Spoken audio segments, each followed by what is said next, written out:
संसद से जब विपक्षी सदस्यों को निलंबित किया गया तो विपक्षी खेमे को लगा कि अब उसके हाथ में एक बड़ा मुद्दा आ गया है, और मुद्दा आ भी गया था। विपक्ष ने इस बात का जोर शोर से प्रसार किया कि भाजपा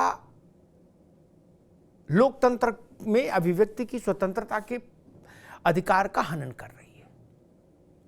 संसद में जो भी सवाल पूछे उसको निलंबित कर दिया जा रहा है,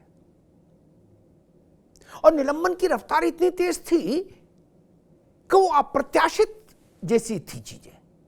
लग रहा था कि भाई एक साथ इतने लोग निलंबित हो रहे हैं, लेकिन अचानक एक ऐसी घटना घटी जिसने संसद की सुरक्षा से जुड़े मसले को और उसके बाद विपक्षी शिविर के सांसदों के निलंबन जैसे बड़े मुद्दे को पृष्ठभूमि में धकेल दिया। देश भर में सड़कों पर एक नया मुद्दा शोर करने लगा जिसने इन सब मुद्दों को पीछे कर दिया, और वो मुद्दा था किसान का अपमान, जाट समाज का अपमान, उपराष्ट्रपति का अपमान। शायद विपक्षी दलों को लगा होगा कि जगदीप धनखड़ भारतीय जनता पार्टी के कार्यकर्ता हैं, लेकिन भाजपा ने पांसा पलट दिया। उसने जगदीप धनखड़ उपराष्ट्रपति हैं, किसान परिवार से हैं और जाट समाज से हैं, इस बात को सामने रखा और कहा इनका अपमान किया गया है संसद परिसर के भीतर। और ये मुद्दा इतना बड़ा हो गया कि आज देश भर में उस पर प्रदर्शन हो रहा है। आज पश्चिमी उत्तर प्रदेश, जहां जाट बहुल आबादी है, वहां का कोई कस्बा ऐसा नहीं जहां हंगामा नहीं।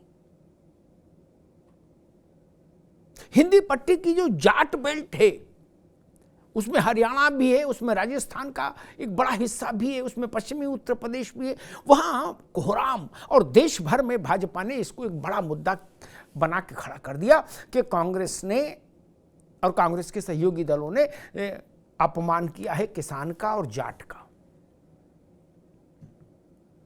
अब इसका राजनीतिक उत्तर खोजना होगा, क्योंकि लोकसभा का चुनाव सर पर है।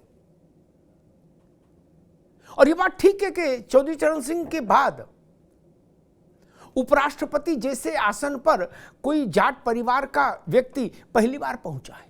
चरण सिंह जी प्रधानमंत्री हुए थे, उसके बाद इतने बड़े पद पर धनखड़ ही पहुंचे हैं। और इसमें एक मसला ये भी कि अभी आज 21 तारीख है, परसों चरण सिंह जी का स्मृति दिवस है, जयंती है। अब आप सोचिए, उस अवसर पर भाजपा ये मुद्दा बना रही है कि जाट का अपमान किया है विपक्ष ने। अब शायद विपक्षी दल भी सोच रहे होंगे कि उस दिन अगर संसद के परिसर के भीतर धनखड़ की नकल नहीं उतारी होती, मिमिक्री नहीं बनाई होती, तो ये महाभारत नहीं होता।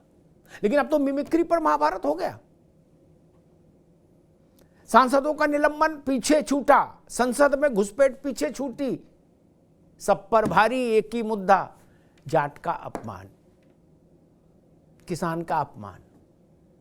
जाट सीमित भी हो सकते हैं कुछ भौगोलिक क्षेत्र में, लेकिन किसान तो पूरे भारत में है। और जब भाजपा किसी चीज को नैरेटिव के तौर पर स्थापित करने के में लग जाती है पूरी शक्ति और ऊर्जा के साथ, तो वो मुद्दा बड़ा बन जाता है। ये अतीत में हमने बहुत सारे अवसरों पर देखा।